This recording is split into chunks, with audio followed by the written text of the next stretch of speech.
দেখো মালিকা, অঙ্কটা খুব ভালো একটা অঙ্ক, টাইম টেকিং বাট ভালো অঙ্ক। বলছে যে 3টে নাম্বার আছে, ঠিক আছে, তাদের অ্যাভারেজ হচ্ছে 2টো নাম্বারের সাথে 3 নাম্বারের যোগ করলে সেগুলো হবে 154, 148, 132। তো 3টে নাম্বার কত? মানে আমি 3টে নাম্বার এক্স ধরে নিলাম, ঠিক আছে, ওয়াই ধরে নিলাম, আর হচ্ছে জেড ধরে নিলাম, এক্স ওয়াই জেড। ওকে, তারপর হচ্ছে কি বলছে 3টে পজিটিভ নাম্বার, ঠিক আছে। পজিটিভ নাম্বার মানে কি জানি, প্লাস +1 +2, মানে প্লাস দিয়ে যেগুলো সেগুলো পজিটিভ, তাই না? মাইনাস দিয়ে নেগেটিভ হয়ে যায়। সো কী বলছে, 2টো নাম্বারের যোগফলের সাথে অ্যাভারেজের সাথে 3 নাম্বার যোগ করলে এত হবে। আচ্ছা, বলছে যে ধরো প্রথম 2টো নাম্বার এক্স প্লাস ওয়াই ধরলাম, ঠিক আছে, তার অ্যাভারেজ করলাম, প্লাস 3 নাম্বারটা কোনটা, জেড, যোগ করলে একটার অ্যাভারেজ হচ্ছে কত, 1, 5, 4। আমি না প্রশ্নে বলা রয়েছে, ঠিক আছে। সেকেন্ডে আমি করলাম এটা 1 নাম্বার কেস ধরলাম। সেকেন্ড কেসে কী বলেছে, সেকেন্ড কেস হয়ে যাবে এই দুটো, তাহলে ওয়াই প্লাস জেড বাই 2, ঠিক আছে, প্লাস কী হবে 3 নাম্বারটা এক্স হয়ে যাবে, তাহলে কত হয়ে যাবে এটা 148। আমি না প্রশ্নে বলা আছে 1, 4, আর যা প্রশ্নে আছে তাই লিখে দিচ্ছি। ওকে, শুধু এক্স ওয়াই জেড ধরে। 3 নাম্বার কেস কী হবে, 3 নাম্বার কেস হবে এটা Z plus X by 2, plus কোনটা হয়ে যাবে, ওয়াই বাকি থাকছে, ওয়াই কত হয়ে যাবে, কত আছে 132 হয়ে যাবে এটা।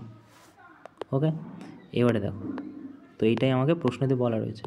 তো বলেছে 3টে নাম্বার কত হবে।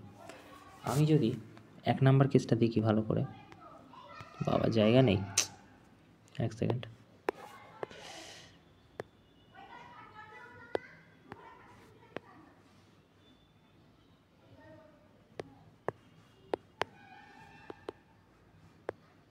এটা 2 আছে না, 2টা কেটে গেল, 2 লিখে দিলাম এখানে, 132 হবে। এবারে দেখো বলছে ফার্স্ট কেসটা কী বলছে, ফার্স্ট কেসটা যদি আমি এখানে লিখি পাশের পাশে, তো এটা ব্যাপারটা কী দাঁড়াচ্ছে, ব্যাপারটা দাঁড়াচ্ছে এটা দিয়ে এটাকে গুণ করি, তাহলে 2 কী হয়ে যাচ্ছে, দাঁড়াও, এক্স প্লাস ওয়াই প্লাস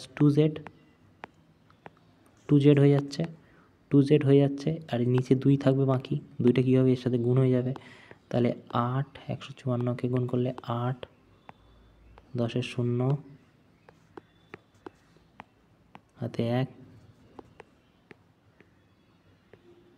3, 308 হয়ে যাচ্ছে, তাই না?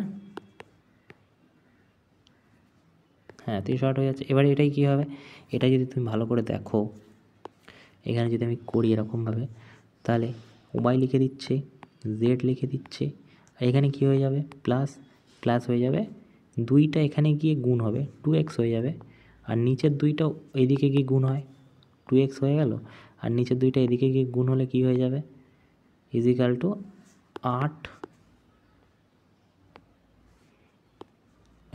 8 দুগুণ 16, 6, হাতে 1, 8 দুগুণ 16, 6, হাতে 1, তারপরে 8-এর 1-এ 9, 2 9 হয়ে যাবে, তাই 2 9 হয়ে যাবে, রাইট?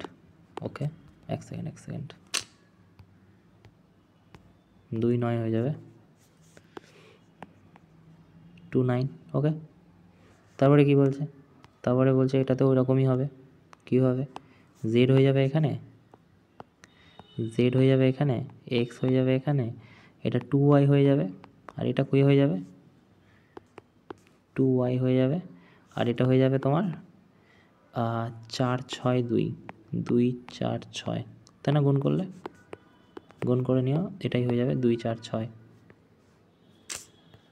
তো কম হয়ে যাচ্ছে না। ওকে, এবারে দেখো ভালো করে দেখবে, এবারে যদি ভালো করে দেখি, এই 3টের যোগ করতে হবে, এই 3টে আমরা যোগ করবো এখান থেকে, কোন 3টে, এই 3টে আমরা যোগ করবো এখানে, আর এই 3টে যোগ করবো আমরা এখানে, ঠিক আছে। তো এই 3টে যদি যোগ করি তাহলে ব্যাপারটা দাঁড়াচ্ছে, এই এক্স আছে এখানে, 3টে এক্স, 4টে এক্স, তাহলে 4x হয়ে যাচ্ছে, plus x Z 2z, 4z হয়ে যাচ্ছে, ঠিক আছে। আর এখানে কত, একটা দুটো আর হচ্ছে তিন, চারটে ওয়াই হয়ে যাচ্ছে। ইজিক্যাল টু কত হচ্ছে, ইজিক্যাল টু এখানে যোগ করলে কত হচ্ছে আমাদের, এখানে দাঁড়াচ্ছে হচ্ছে তোমার 6 6 12 2 হাতে 1, 6 6 12 2 12 2 ও 0 0, 6 6 12 12 আর 8 20 0 হাতে 2, 20 0 হাতে 2 2 6 6 7 8 9 10 11 12 13 14 15 5 হাতে 1 1 3 5 8 850, ঠিক আছে। এখানে যদি 4 কমন নেই তাহলে X plus Y plus Z হয়ে যাচ্ছে, ঠিক আছে, ইজিক্যাল টু 805। আচ্ছা এই যোগফলটা কি ঠিক করেছে? এক সেকেন্ড, হ্যাঁ একটা ভুল করেছে এখানে। 200 এটাকে যদি এর থেকে গুণ করো 4 6 286 হবে, 286 না সরি, 200 2 1 2 6, এই জায়গাটা 6 হবে আর 4 হবে, 64 জায়গায় 46 লিখে দিয়েছি, রাইট। তো এটা হয়ে যাবে 64, রাইট, এখানটা 64। তো এই জায়গাটা যদি 64 হয় তাহলে এই জায়গাটাও 64 হবে, তাহলে এইটা হয়ে যাবে তোমার এখানে, যদি আমি এখান থেকে ভাগ করি তাহলে হয়ে যাবে 868, 8 6 8 হয়ে যাবে। এবারে 4 দিয়ে যদি বিয়োগ করো তাহলে কত দাঁড়াচ্ছে, 4 2 8, 4 1 4, 4 7 8 আর 217, এক্স প্লাস ওয়াই প্লাস জেডের ভ্যালু হয়ে যাচ্ছে 217। আমাদের ওটাই বলেছে তিনটের যোগফল কত হবে, তো আমরা পেয়ে গেলাম এটা, ওকে।